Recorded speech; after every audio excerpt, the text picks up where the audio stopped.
Hello दोस्तों, स्वागत है आपका आज के एनालिसिस में। जैसे कि आप सब जानते हैं 23 तारीख आज हो गई है। आज तीसरा दिन है जब एनटीए यूजीसी नेट के आपके एग्जाम चल रहे हैं। ठीक है, आज दो हम ऑलरेडी डिस्कस कर चुके हैं कि किस तरीके के क्वेश्चन अब तक बने हैं, 21 में बने हैं, 22 में बने हैं। अब हम बात करने वाले 23 तारीख को किस तरीके के एग्जाम में क्वेश्चन बने हैं शिफ्ट 1 और शिफ्ट 2 के। जैसे कि आप जानते हैं कि 23 तारीख को हमारा एग्जाम था केबीएस का भी, तो हम एग्जाम में थे तो दिन में हम एनालिसिस कर नहीं पाए थे। तो अभी हम क्या है, दोनों को मिक्स करके हम एनालिसिस कर रहे हैं। ठीक है, अगर हम एनालिसिस करते हैं तो देखो हम क्या सीधे क्वेश्चन देखते हैं क्या है। तो हम जो इसको आज के शिफ्ट में थे ना, आज के शिफ्ट में टीचिंग से डायरेक्ट क्वेश्चन नहीं पता चल पा रहे थे। मतलब थे तो बेसिक लेवल के थे, थोड़ा थोड़ा पूछ लिया, लर्नर्स से पूछ लिया, थोड़ा पूछ लिया जनरल की कैसे कैसे क्लास में मेंटेन करते हैं। तो क्वेश्चन जो थे वो लेवल इजी बताया गया, बट डायरेक्ट क्वेश्चन में आपके बता नहीं पा रहे थे टॉपिक्स बच्चे अभी तक।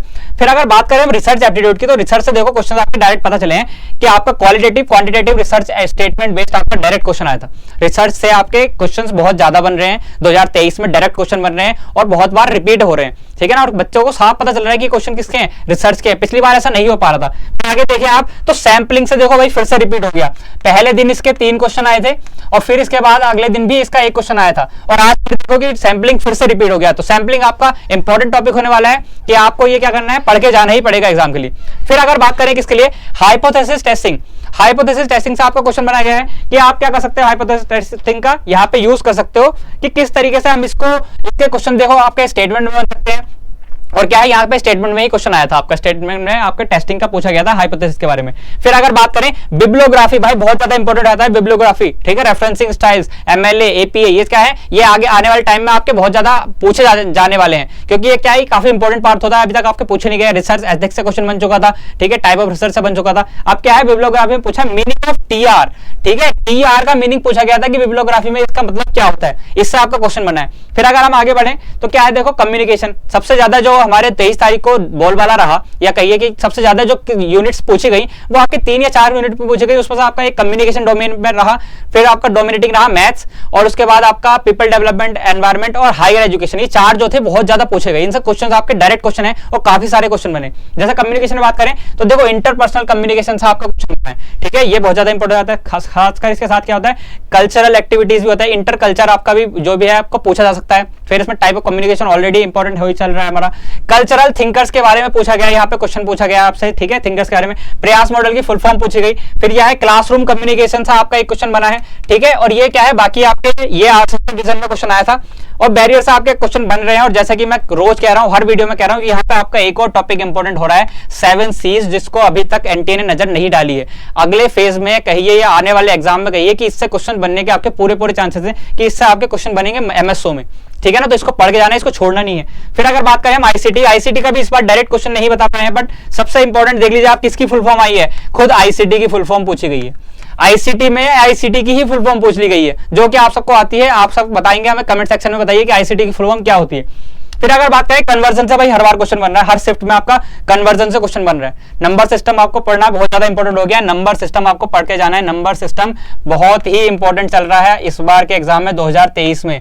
नंबर सिस्टम छोड़ के नहीं जा सकते हम। ठीक है ना, वहीं पे अगर बात करें, देखो बाकी क्या है, लैन, वैन, मैन क्या होते हैं, जो हमारे नेटवर्किंग के वो होते हैं टोपोलॉजीज टाइप के, इसमें टोपोलॉजी होती है। फिर ये हमारी वायरिंग हो जाती है कि किस तरीके से हम मेट्रोपोलियन एरिया नेटवर्क क्या होता है, लोकल एरिया नेटवर्क क्या होता है, ठीक है, वाइड एरिया नेटवर्क क्या होता है। इससे क्या होता है, हमारे नेटवर्किंग से हमारे क्वेश्चन बन रहे हैं इस तरीके से। अभी आपका यहाँ पे एक और इंपॉर्टेंट टॉपिक है जो अभी तक टच नहीं हुआ है, और एनटीए हर बार उससे पूछता है, क्या, ईमेल। ईमेल से आपके हमेशा क्वेश्चन बनते हैं, इसलिए ईमेल से आपको पक्का पढ़ के जाना है। फिर आपके पास इंटरनेट आ जाता है। ठीक है ना, इंटरनेट से आपको क्वेश्चन पढ़ने हैं। ठीक है, इनसे ये सब टॉपिक्स आपको पढ़ के जाने हैं, अभी तक नहीं पढ़े हैं। और बाकी ये क्वेश्चन तो आपने देखे हैं कि कब आए हैं, 22 तारीख के क्वेश्चन हैं। 22 तारीख में आपके किस तरीके के क्वेश्चन बने थे कि आपसे ओपन सोर्स पूछा गया था, फिर आपसे एक्सेल के बारे में पूछा गया है, और मॉनिटर्स के बारे में पूछा गया था। ये हम कल डिस्कस कर चुके हैं ऑलरेडी। आगे अगर हम बढ़े, आगे क्या है हमारे पास, डीआई सिंपल बताया, कैलकुलेशन एज इट इज, वही हर किसी को मैथ्स में कैलकुलेशन लगती ही है, तो क्या है हमारी सिंपल कैलकुलेशन थी। फिर उसके बाद क्या है, टेबल बेस्ड आया था आपका। टेबल बेस्ड सिंपल कह रहे थे, बट कैलकुलेशन जिसने नहीं प्रैक्टिस किया उसके लिए थोड़ी सी कैलकुलेटिव होने वाली थी। फिर अगर हम बात करें मैथ्स एंड रीजनिंग, भाई इसके क्वेश्चंस आपको बहुत ज्यादा पूछे जा रहे हैं और हमने सारे कवर कर रखे हैं, तो हमें डरने की बात तो है नहीं। हम देखते हैं क्या क्या है। देखो मॉडरेट लेवल का पूछा गया, ठीक है। नंबर सीरीज हम ऑलरेडी कर चुके हैं, नंबर सीरीज हम कर चुके हैं, अभी 2 दिन पहले ही किए, तो हम इसको आराम से सॉल्व कर सकते हैं। बहुत ही इजी लेवल की आई थी। रैंकिंग बहुत सिंपल लेवल का रैंकिंग बना हुआ था कि रैंकिंग पूछी गई थी कि ऊपर से इतना है, नीचे से इतना है, तो कुछ रैंकिंग पूछी गई थी। ठीक है, बहुत सिंपल। प्रॉफिट लॉस हम ऑलरेडी कवर कर चुके हैं, 3 दिन पहले क्लास लगाई हुई है, इसका सारा कॉन्सेप्ट आपको एक ही क्लास में मिल जाएगा। प्लेलिस्ट आपकी कमेंट में ही पिन है और आपका डिस्क्रिप्शन में भी इसका लिंक है, आराम से इसको एक क्लास में कवर कर सकते हैं, इससे कोई भी क्वेश्चन बाहर नहीं जाएगा। बहुत ही बेसिक क्वेश्चन पूछा था। फिर आपका एवरेज एज, भाई एवरेज एज का हमने पढ़ी है ना, एवरेज निकालना, वो सिंपल था कि कोई आ जाता है तो कितना एवरेज बढ़ जाता है, इस टाइप से आपका कुछ क्वेश्चन बना हुआ था। फिर आपका टाइम, स्पीड एंड डिस्टेंस, सबसे ज्यादा इंपॉर्टेंट है ये भाई टॉपिक, हर बार इससे क्वेश्चन आता है, वरना टाइम एंड वर्क से आ जाता है, और हम दोनों ही कवर कर चुके हैं, पूरी मैथमेटिक्स हम ऑलरेडी कवर कर चुके हैं। बार बार कर रहा हूं मैं आपको रिपीट, क्योंकि आपको प्लेलिस्ट देखनी है, प्लेलिस्ट में आपको सारी वीडियोस मिलेंगी, मैथ्स का कोई भी टॉपिक बाहर नहीं जा रहा है। फिर बात करें नंबर सिस्टम बेसिक, सबसे पहली क्लास आपको याद हो तो शुरू की 3 क्लास मैंने नंबर सिस्टम पे लगाई है मैथ्स की, इसीलिए क्योंकि नंबर सिस्टम पे बहुत ज्यादा फोकस कर रहा है एनटीए की, बेसिक्स हमें देखने, तो बेसिक्स पे देखो उन्होंने क्वेश्चन बना दिया, नंबर सिस्टम से उसने क्वेश्चन दे दिया, ठीक है ना, इंटीजर, फ्रैक्शन वगैरह जो हमने पढ़ रखे हैं। फिर आगे अगर हम बात करें लॉजिकल रीजनिंग में क्या है, सिलोगिज्म से भाई क्वेश्चन आ रहे हैं बहुत ज्यादा, सिलोगिज्म से आपके क्वेश्चन बन रहे हैं बार बार एग्जाम में, कल भी बना था और आज भी बना है सिलोगिज्म से। इंडियन लॉजिक में आपके पीवाईक्यू रिपीट हो रहे हैं, तो पीवाईक्यू पढ़ के जाने हैं, खासकर हमारे किस पर फोकस रहने वाला है, स्कूल्स पे रहने वाला है, स्कूल्स पे रहने वाला है, और इनके जो डेवलपर थे, मतलब जिन्होंने इनको खोजा, वो जैसे कि देख सकते हो आप, फिलोसोफर से आपका इस बार क्वेश्चन बन चुका है ऑलरेडी, कि फिलोसोफर में आपको पूछा गया कि कौन इसके फिलोसोफर थे, इस टाइप से।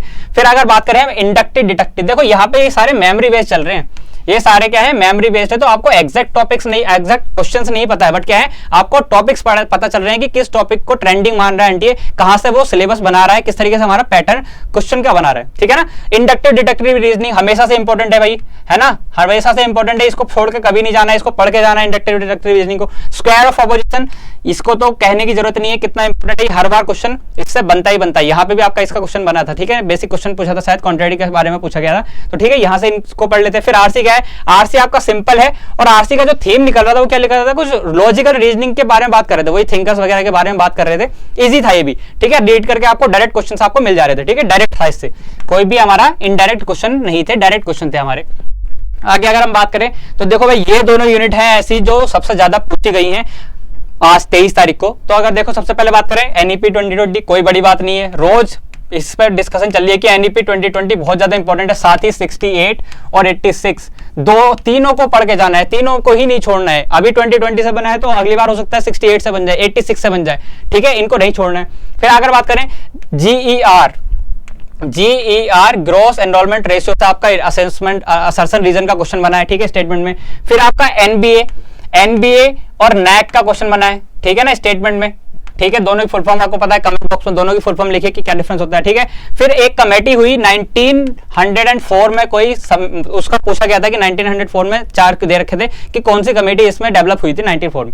फिर आपका आईएस से इंडियन सोलर अलायंस से आपका क्वेश्चन बना है, ठीक है ना, इंटरनेशनल सोलर अलायंस, और ये इंपॉर्टेंट इसलिए हो जाता है क्योंकि इसका हेडक्वार्टर कहां पर है, दिल्ली, और दिल्ली कहां पर है, इंडिया में। तो ये इंपॉर्टेंट हमारे लिए हो जाता है क्योंकि किसी इंटरनेशनल ऑर्गेनाइजेशन का हमारे पास एक हेडक्वार्टर है, ठीक है ना, तो यहाँ पे ये इंपॉर्टेंट होता है, इसलिए इसका बहुत वेटेज बढ़ जाता है हमारा जब हमारा पेपर बनता है।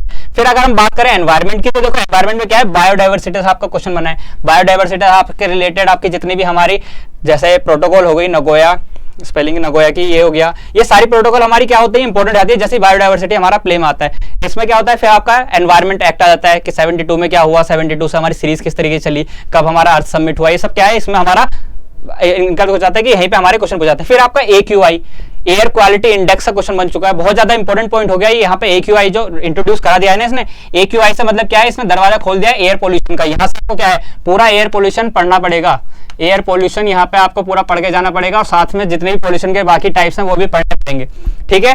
फिर अगर बात करें हम क्या है, प्रोटोकॉल, देखो पेरिस एग्रीमेंट ऑलरेडी पूछा जा चुका है यहाँ पे, पेरिस पे बात पहुंच चुकी है। फिर आपका प्लेग डिसीज पूछा गया है, COP27 इंपॉर्टेंट, COP27 के बारे में आप पूछा गया। बाकी जो ये क्वेश्चंस हैं ये आप देख सकते हैं, क्लाइमेट चेंज कब है, ये सब 22 तारीख के क्वेश्चन है, मैं आपको इसलिए लिख रहा हूँ ताकि आपको याद रहे कि नया आ रहा है उसको भी नहीं जाना है, हमें जो पिछला चला गया ना उसको भी ध्यान में रखना है कि पीछे हमारे क्या क्या पूछे जा चुके हैं, जो टॉपिक्स बराबर इंपॉर्टेंट है जो आज पूछे गए हैं और जो 22 को पूछे गए, दोनों की इक्वल इंपॉर्टेंस है। 21 तारीख को टॉपिक पूछा गया तो उसका मतलब ये नहीं कि वो 1 मार्च को नहीं आएगा, उस टॉपिक की इक्वल प्रोबेबिलिटी है कि वो 1 तारीख को आपका रिपीट हो सकता है, इसलिए सारे टॉपिक आपको एक साथ पढ़ने, एक साथ देखने, कंपेरिजन करना है कि किसको कब पूछा जा रहा है, कितना रिपीट किया जा रहा है और किसको कितना ज्यादा। सैंपलिंग है, सैंपलिंग हमारा हर तीसरे दिन एग्जाम पर रिपीट हो रहा है, तो उसको क्यों छोड़ के जाएगा।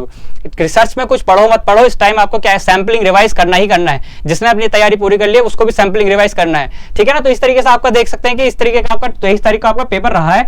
अगर हम बात करें तो ये यूनिट्स हमारी काफी रही कि कम्युनिकेशन और आईसीटी तो कम पूछा गया, मैथ्स काफी पूछी गई थी। ठीक है, तो इसी तरीके से आप तैयारी करते रहिए बाकी इन टॉपिक्स के साथ साथ। बाकी आपको कोई भी डाउट हो तो आप कमेंट बॉक्स में लिख सकते हैं, आपके पूरे डाउट्स सॉल्व किए जाएंगे और आप जितना भी आपके सजेशन आप सब दे सकते हैं। ठीक है ना। फिर अगर बात करें कि इन टॉपिक्स को किस तरीके कवर करना है, देखो मैथमेटिक्स कंप्यूटर साइंस हम चला रहे हैं, मैथमेटिक्स की आपकी ऑलरेडी प्लेलिस्ट बनी हुई है, आप उसमें देख सकते हैं, सब कुछ चेक कर सकते हैं, कोई भी वीडियो उसमें नहीं बची है और सारे टॉपिक्स जितने भी अभी तक आए हैं मैथ्स के सारे हमने कवर कर रखे हैं। बाकी आप अपनी तैयारी करते रहिए। फेज 2 के एडमिट कार्ड आ चुके हैं, आप उनको डाउनलोड कर मतलब देख सकते हैं अपनी सिटी कि कहां पर है, और बाकी आप चेक कर सकते हैं सिटी के बाद आपका एडमिट कार्ड भी जल्दी रिलीज हो जाएंगे। और अगर हम बात करें कि तैयारी आपको किस तरीके से करनी है, उस पर भी आपकी स्ट्रेटेजी वीडियो में बना चुका हूं, आप देख सकते हैं चैनल पे।